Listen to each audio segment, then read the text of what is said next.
fenomena di zaman sekarang banyak lah masyarakat Indonesia yang lagi bingung gitu. Kenapa Indonesia ini bisa sangat kacau banget ya? Maksudnya di sini gue bukan nakut-nakutin atau nggak apa, tapi ya dari segi dolarnya aja atau dari segi nilai rupiahnya ini udah bener-bener mau mencapai nilai 17.600, bahkan udah mencapai guys ya.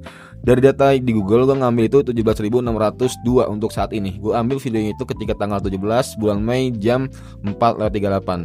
Tapi ada website satu lagi, Trading Economics, ini masih mencapai 17.591.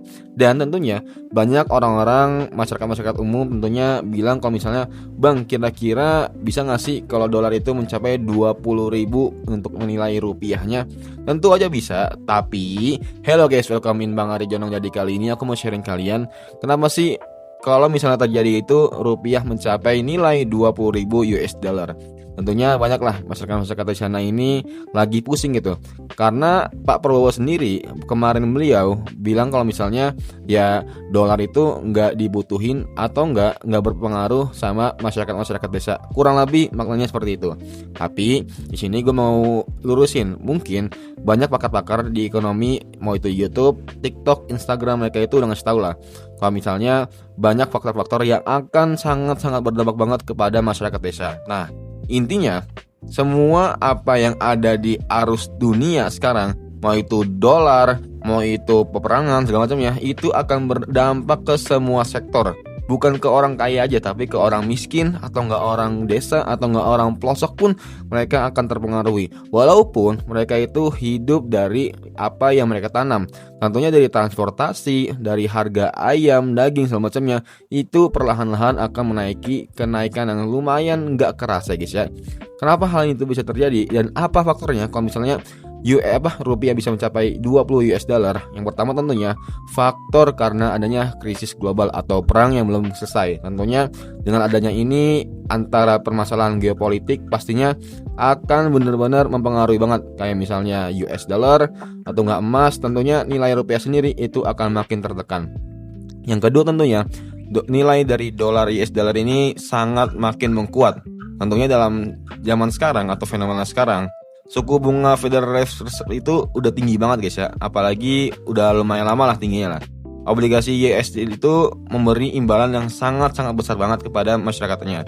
Dan tentunya banyak investor global pindah ke aset-aset dolar, bukan ke rupiah. Nah, ini PR yang berat banget buat kita sebagai masyarakat Indonesia untuk memberikan kayak pertunjukan lah atau fenomena yang bisa menarik investor-investor luar buat masuk ke rupiah atau masuk ke Indonesia.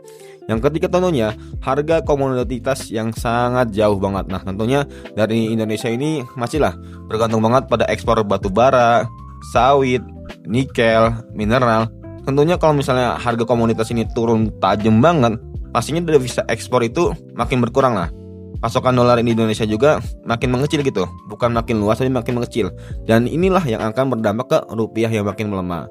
Yang keempat atau yang terakhir, Cina yang melambat. Nah, tentunya bukan dipengaruhi sama US dollar aja atau yang nggak dipengaruhi sama Amerika aja atau Iran, tapi dipengaruhi sama siapa?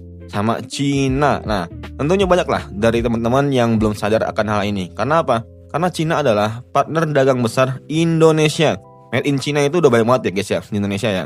Bahkan kalau misalnya lu sering itu made in China itu kadang tuh barang-barang yang sering di copy paste dari negara-negara lain. Karena apa? Karena ketika China itu melambat, tentunya permintaan ekspor turun, itu yang ke China, investasi malah menurun juga guys ya. Ini akan berdampak banget dan tentunya sentimen ke Asia itu akan makin melemah. Dan hal inilah bisa menekan nilai rupiah yang cukup besar. Nah, terus banyak yang bertanya, "Bang, kok Malaysia, Singapura, Thailand, mereka itu kan naik ya? Kenapa Indonesia itu malah nurun?" Nah, kita bahas di video selanjutnya. Coba menurut kalian gimana? Apa dampaknya atau kenapa faktor dari rupiah ini kalau bisa mencapai nauzubillah menzalik mencapai 20.000 US dollar? Apakah solusinya MBG dihapuskan? Coba tulis saja di kolom komentar. Semoga bermanfaat and see you next time. Bye.